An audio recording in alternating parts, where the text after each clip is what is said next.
Hello students, आज के video में सीखेंगे NCERT class 9 chapter number 7 triangle है। उसका इंट्रो देखेंगे आज हम क्या क्या उसमें दिया हुआ है, क्योंकि एक बार हमें इंट्रो अच्छे से समझ में आ गया तो ये चैप्टर काफ़ी आसान हो जाएगा हमारे लिए।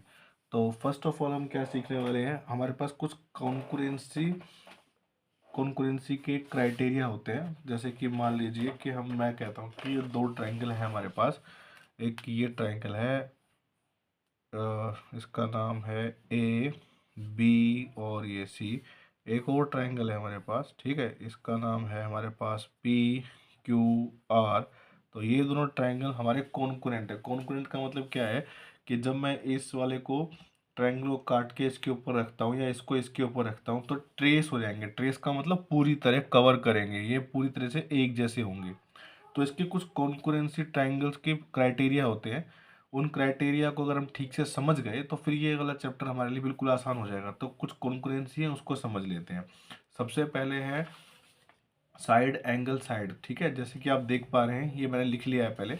Side angle side, side angle side का मतलब क्या है कि एक साइड होनी चाहिए और एक और साइड होनी चाहिए, उनके बीच का एंगल होना चाहिए, ठीक है। जैसे कि फिगर से समझ में आएगा, हमारे पास ट्राइंगल है P Q R A B C, और अगर मेरी पी क्यू ए बी के बराबर है और एंगल क्यू बी के बराबर है, तो क्यू आर के और बी सी के बराबर है, तो मेरा ये दोनों ट्राइंगल क्या हो जाएगा, कॉन्करेंट हो जाएगा। अब कहने की बात ये है कि एस ए एस का मतलब क्या है, साइड एंगल साइड।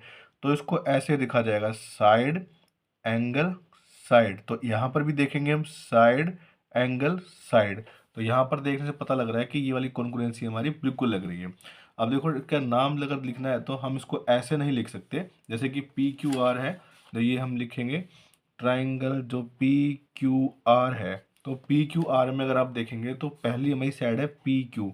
तो पी क्यू हमारी किसके बराबर आएगी, देखो पी क्यू हमारी आती है ए बी के बराबर। तो हमारा ट्राइंगल का नाम क्या लिखा जाएगा, हमारा ये लिखा जाएगा ए बी लिखा जाएगा, ठीक है। क्यू एंगल बीच में आता है, क्यू एंगल बीच में आता है, यहाँ पर बी आ रहा है, यहाँ भी बी आ रहा है, क्यू आर बी सी। तो क्यू आर बी सी। तो ट्राइंगल का नाम लिखते हुए हमको बिल्कुल ऐसे ही बताना है। कॉन्करेंसी का निशान होता है इक्वल लगाया, इसके ऊपर ऐसे एस लगा दिया, ठीक है। तो देखो, इसके ऊपर एस कैसे बनाना है, ऐसा सीधा एस नहीं बनाना है, ठीक है, ऐसे बनाना है, एस बनाना है। P Q R A B C, P Q R और ए बी सी दोनों क्या हो जाएंगे, कॉन्करेंट हो जाएंगे। क्या चाहिए हमें, सिर्फ इसमें खाली एक तो ये साइड चाहिए, एक ये वाली साइड चाहिए। बीच वाले एंगल क्या होने चाहिए, दोनों साइड के बराबर होने चाहिए, ठीक है। नेक्स्ट देखते हैं, देखो एंगल साइड एंगल कह रहा है, ठीक है। तो यहाँ पर अगर हमारा triangle A B C P Q R में एंगल बी क्यू के बराबर गिवन हो या हमने प्रूव किया हो, और बी सी क्यू आर के बराबर या तो गिवन हो या प्रूव किया हो, एंगल सी और एंगल आर हमारा क्या होगा, बराबर होगा।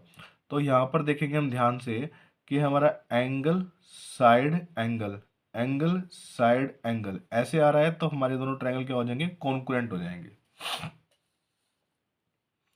थर्ड देखो, एंगल एंगल साइड, ठीक है। इसका यूज वैसे कम ही होता है, लेकिन देखो इसमें बता दिया गया था बुक में, तो मैं पढ़ा देता हूँ इसको। देखो एंगल एंगल साइड मतलब ये एंगल है, ये वाला एंगल है, और ये वाला एंगल है, और ये साइड है, ठीक है। ये एंगल इसके एंगल के बराबर, ये एंगल इस एंगल के बराबर, और ये वाली साइड। साइड हमारी ये भी हो सकती थी, अगर ये ना हो के अगर ये वाली साइड होती इस वाली साइड के बराबर, तो भी ये क्या होता, ये कॉन्करेंट होता। अब देखो इसका होता क्या है कि जब दो ट्रायंगल के तीनों एंगल का सम होता है 180 डिग्री। अब दो एंगल अगर हमारे सेम है तो तीसरा अपने आप ही बराबर आ जाएगा, ठीक है। कैसे, मैं बताता हूँ कि मान लीजिए हमारा जो हम ये लिखा हुआ है A B C P Q R, देखो इसमें मान लीजिए मेरा ये 30 है, ये 60 है, ठीक है। ये 30 है, ये 60 है, और तो ये 30 है, ये 60 है। तो देखो बचा हुआ एंगल कितना होगा, देखो 90 है, तो ये कितना होगा, ये भी 90 हो जाएगा, ये भी 90 हो जाएगा। क्यों, क्योंकि ट्राइंगल के तीनों एंगल का सम तो सेम रहता है ना। तो ये अगर 30 60 90 है, तो ये बचा हुआ क्या हो जाएगा, ये हमारा 90 हो जाएगा। एग्जाम्पल लेके बताया मैंने, ठीक है, ये भी 90 हो जाएगा। तो इसलिए हम एंगल एंगल साइड को बता सकते हैं, क्योंकि एंगल एंगल साइड बताने का मतलब क्या है, ये एंगल साइड एंगल ही है एक तरह से, लेकिन इसको एंगल एंगल साइड बता सकते हैं, क्योंकि हमारा ये वाला जो एंगल होगा अपने आप ही बराबर आ जाएगा। और क्योंकि ऐसी कंडीशन हम पहले ऊपर देख चुके हैं, कौन सी वाली, ये वाली, एंगल साइड एंगल, ठीक है। तो अगर हमारा ये वाला एंगल और ये वाला एंगल बराबर होता तो ये वाला एंगल हमारा अपने अपने आप ही बराबर आ जाता। तो एक ये कंडीशन होती है एंगल एंगल साइड। और साइड ये भी हो सकती है और साइड ये दोनों बराबर भी हो सकती है, ये दोनों बराबर भी हो सकती है, ठीक है। अगर ये वाली साइड इन दोनों के बीच में आएगी तो एंगल साइड एंगल लग जाएगा यहाँ पर, ठीक है। फोर्थ है, बिल्कुल आसान है, side side side. Side side का मतलब क्या है कि ये वाली साइड इसके बराबर, ये वाली साइड इसके बराबर, ये वाली साइड इसके बराबर, मतलब ए बी पी क्यू के बराबर, बी सी क्यू आर के बराबर और ए सी पी आर के बराबर। अगर तीनों साइड बराबर है तो इसका मतलब ट्रायंगल क्या हो जाएगा हमारा, कॉन्ग्रुएंट हो जाएगा। अब देखो यहाँ पर R H S, R H S का मतलब क्या है, राइट, आर से राइट एंगल, एच से हाइपोटेन्यूज, एस से साइड। तो देखो एक राइट एंगल हमें, और ये कहाँ पर एप्लीकेबल होगा, हमेशा राइट एंगल ट्रायंगल में एप्लीकेबल होंगे। जब दो राइट ट्रायंगल हो तो हमें ये चीज़ ढूंढनी पड़ती है कि भैया 90 90 तो हमें मिल गए, क्या हाइपोटेन्यूज भी हमारी इक्वल आ रही है। तो हाइपोटेन्यूज अगर इक्वल है और कोई एक साइड, ये वाली साइड इस वाली साइड के, या ये वाली साइड इस वाली साइड के, ये वाली साइड इस वाली साइड के, मतलब कोई भी बराबर होगी एक साइड, तो ये क्या हो जाएगा, आरएचएस कॉन्करेंसी लग जाएगी और दोनों ट्रायंगल क्या हो जाएंगे हमारे, कॉन्करेंट हो जाएंगे। और एक ध्यान से देखने वाली चीज ये थी कि कॉन्करेंसी में क्या होता है। देखो मान लो ये है सी पी सी टी, इसका मतलब क्या है कि दो ट्रायंगल हमारे हैं, ठीक है, और मैं उनको मान लो साइड साइड साइड से, साइड साइड साइड से कॉन्करेंट प्रूव कर देता हूँ। तो इसका मतलब क्या है कि दोनों ट्रायंगल कॉन्करेंट होने के बाद इनके कॉरस्पॉन्डिंग पार्ट, कॉरस्पॉन्डिंग मतलब इसका कॉरस्पॉन्डिंग ये होगा, इसका कॉरस्पॉन्डिंग ये होगा और इसका कॉरस्पॉन्डिंग ये होगा, ठीक है। तो ये जो हमारे ट्रायंगल होंगे ये क्या होंगे, इनके ट्रायंगल कॉन्ग्रुएंट होने के बाद इनके पार्ट्स भी क्या होंगे, जो कॉरस्पॉन्डिंग पार्ट्स होंगे वो क्या होंगे, हमारे बराबर होंगे। मान लो जैसे ये मैं एक ट्रायंगल बना लेता हूँ यहाँ पर, अब इसको मैं, हमने मुझे बता दिया कि यहाँ पर साइड कौन, अगर मान लो मैंने angle angle side side angle angle मुझे मिल जाते हैं क्या, कि ये कॉन्ग्रुएंट, ये तीनों चीज़ें मिल गई, तो मैं कहूँगा कि ये दोनों ट्रायंगल क्या है हमारे, कॉन्ग्रुएंट है।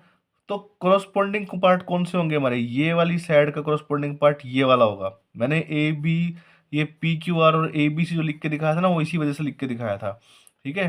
तो ये वाली साइड के कॉरस्पॉन्डिंग ये वाला, इस वाली के कॉरस्पॉन्डिंग ये वाला, ठीक है, ये वाले एंगल के कॉरस्पॉन्डिंग ये वाला। कॉरस्पॉन्डिंग मतलब जो बिल्कुल उसी जगह पे ही हो इनके, ठीक है, नाम के अकॉर्डिंग या फिर इनको रखने के अकॉर्डिंग। अब ये सीपीसीटी क्या होता है, ये सीपीसीटी का मतलब होता है corresponding part, corresponding part of concurrent triangle,